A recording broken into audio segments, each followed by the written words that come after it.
Sawubona wena wesilo. Kunjani? Uyaphila? Ngizwile ukuthi bakhona abaningi abakhonondayo bathi lolu suku olubizwa usuku lwamagugu asizwani nalo, ikakhulukazi lelo gama elithi usuku lwamagugu, Heritage Day.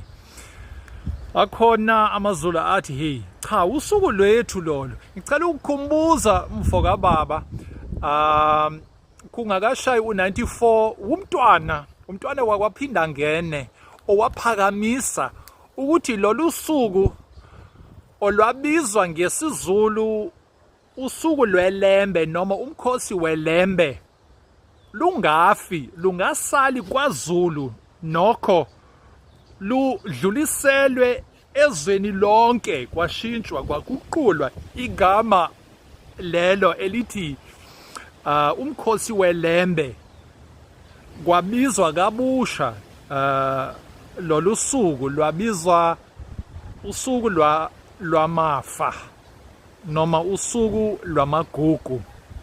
Nokho ngivumelana nawe ngoba ngizwelana namaZulu, usiko lwamaZulu ngiyalithanda, yingakho nami ngithi usuku lwelembe, umkhosi welembe.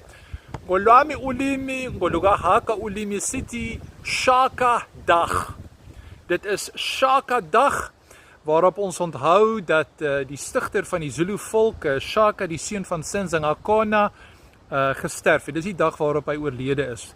Siyakhumbula lolu suku ngoba ngalo kwakhothama isilo samaZulu, ilembe leqa amanye amalembe ngokukhalipha.